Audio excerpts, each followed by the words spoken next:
I'm Logan Crawford, and right now on GBN, we're spotlighting Be a Better Leader, a situational guide.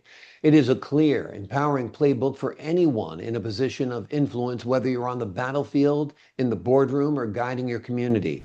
We're talking to two wonderful authors today, retired U.S. Army leaders David H. McDowell and Bill Sprayberry.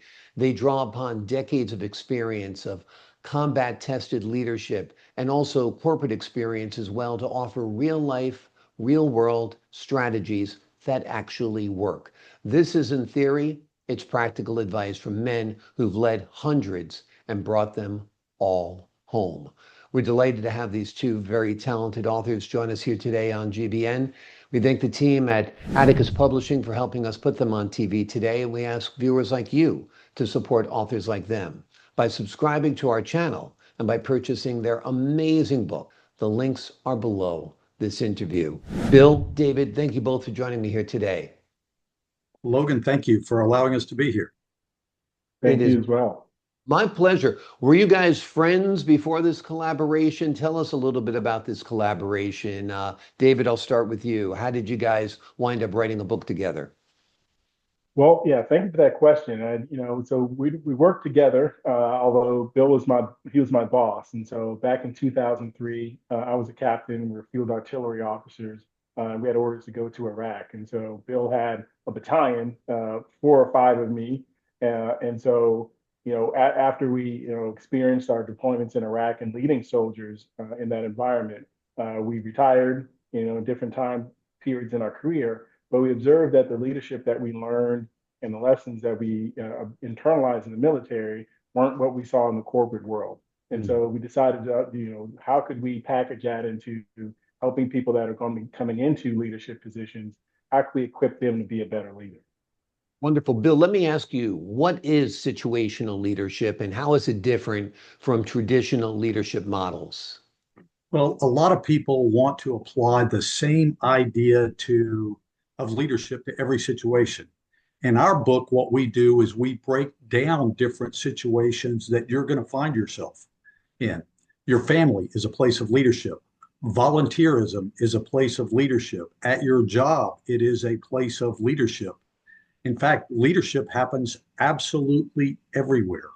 It can even be on the side of the road in a traffic accident because in today's society, a lot of people want to pull out their cell phone and start filming what's going on. And you may be the person going, hey, put away your phone and dial 911. Or do you know how to do CPR? Can you help somebody? So leadership literally happens everywhere. And we give a bunch of different situations in our book to talk about that. But let me ask you this, hearkening back to your days in the military, what was the biggest leadership challenge you faced during your military service? As David mentioned, he and I were together back in between 2001 and 2003. And the unit that we were in, that I had the pleasure of commanding, and Dave was one of my subordinate commanders, we deployed to Iraq on the very first day of the war, March the 20th, 2003. We were there, we were on the line, and we made the initial assault into Iraq.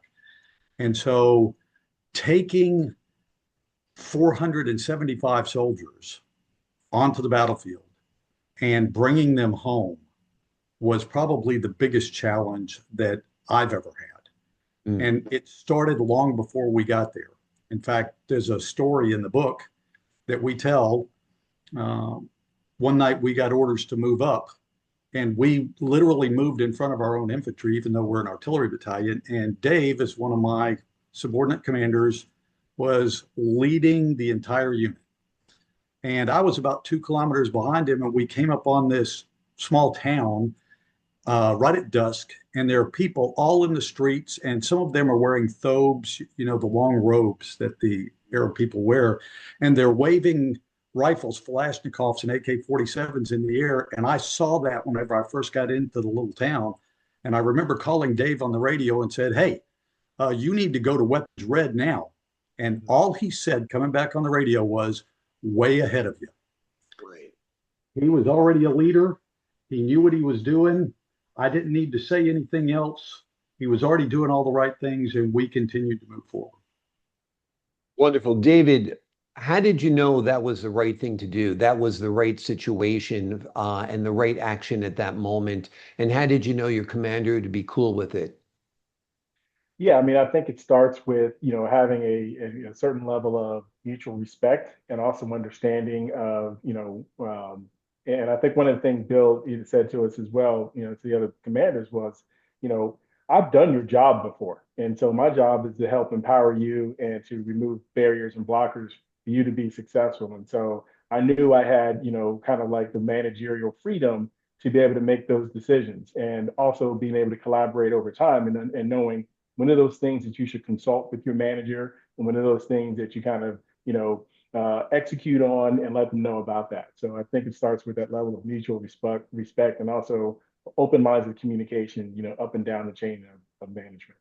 Absolutely. I think that shows that Bill was a leader, not a boss. And sometimes a leader has better qualities because you're able to have that interaction and that exchange of ideas, particularly during dire situations.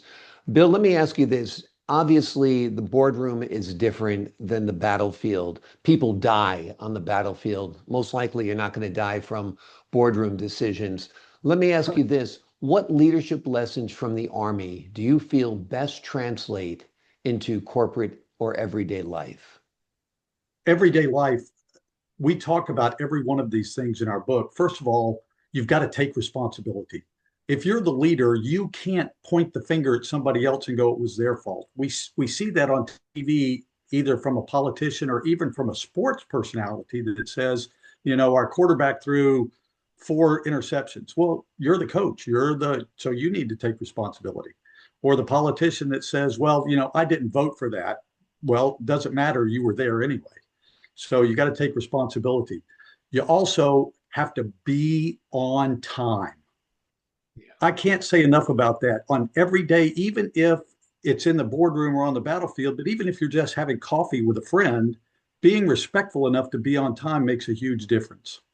You have to be present physically, mentally, and emotionally, and you have to listen.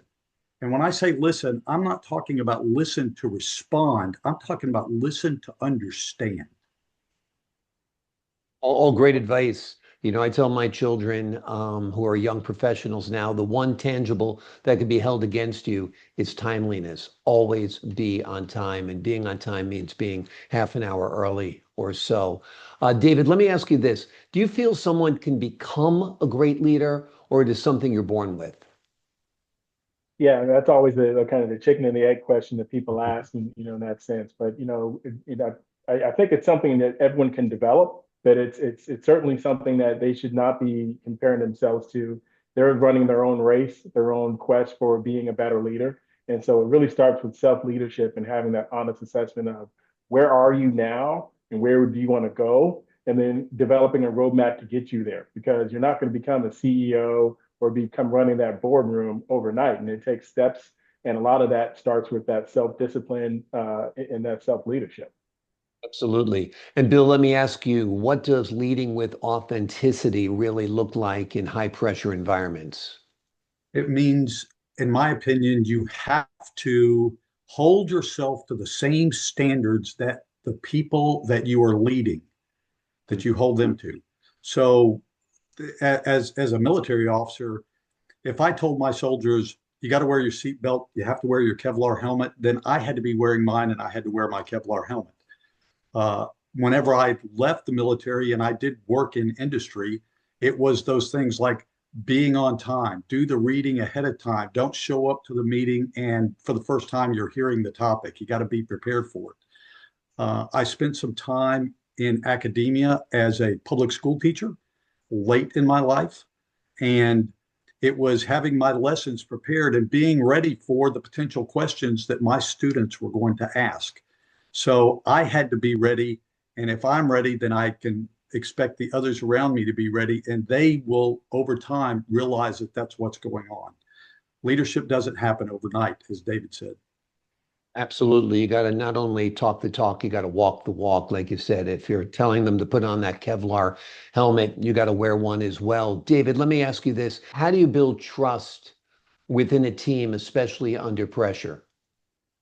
Yeah, I mean, like I said, a lot of that trust is built before that pressure event happens. I think one of the things we talked about, you said your kids are also young professionals, and one of those things they may find themselves where they are, in that title of being, in the position of being that leader or being the boss, but they're also managing people who are older than them, who may have more experience than them.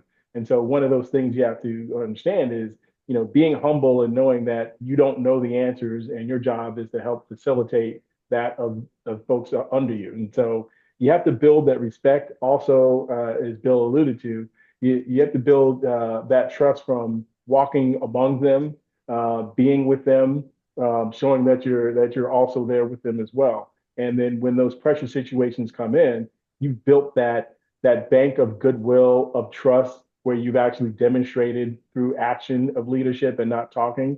And then people will come through because they also believe in you as a leader because you've demonstrated that in the past.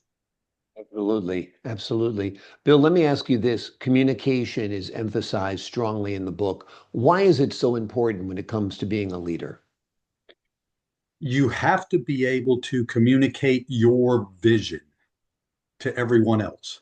And that vision, if you communicate it over and over again, then it gets the idea out there. As a battalion commander, I had these three simple bullets that I used to say: know and do your job, be American warrior, and remember you're an American soldier and act like it at all times. I didn't allow that to be written down or put on some cheesy chart on the wall for people to look at, but I made every soldier in the battalion memorize it. And every single time that I had an opportunity to talk in front of my unit or to smaller elements of the unit, I used those as the foundation for what I talked about so that over time it inculcated into the unit. It just became part of it. And so it was not just whenever I spoke, it was in the actions that I took, it was in messages that went out from my computer. Even my subordinate commanders like David and the other guys and my command sergeant major all used the same idea over and over again so that we had that out there. Today, communication, I mean, can you imagine a politician running for office who didn't use Facebook, LinkedIn, Instagram, come on to programs like yours? They're not going to get elected. They're Right. just not. So you've got to be able to communicate it in multiple forms on multiple platforms and for it to be meaningful. So you've got to use communication all the time. It's an everyday deal. Absolutely. David, let me ask you this. What's it like transitioning from being a leader on the battlefield to being a leader in the boardroom? Did the guys in the boardroom seem soft and pudgy compared to the guys you're used to being with out on the battlefield? Well, yeah, certainly there's a transition in mentality, right? I think one of the things we learned from trying to, write this book is, what's the North Star? So I think, in the military, it's in a lot of ways, we'll argue that we'll say that leadership is even harder in those pressure situations. But, everyone in the military, to a certain extent, has that same mission of, defending America's, freedom and fighting America's wars. And so that's something you can rally folks behind. Transitioning into the corporate world, I think that's a complex and a lot of different layers because one is there are capabilities and skills that veterans acquire, project management, organizational skills, CEO, COO kind of skills that are hard to translate into the corporate world. When I'm a surface warfare officer or a field artillery officer, and so that's a challenge in terms of translating their skills and capabilities. But the other thing is being able to adjust your leadership style into the audience and to the folks that you're leading within the corporate sector. And so you have to apply those different skills because it's a different situation. But it still fundamentally goes down to building trust in your team, learning how to delegate, learning how to understand the resources and the people resources that you have and how to adequately apply them towards the overall unit mission, in this case to maximize shareholder value. So it's really understanding what the new North Star is for that organization and how to apply those same leadership skills, which ultimately still goes down to people.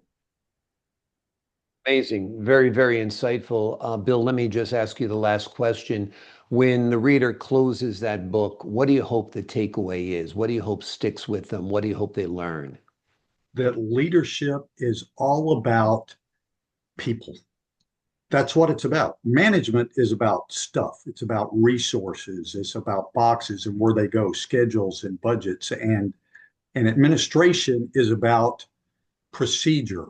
How do you at your company go ask for some time off? That's a procedure.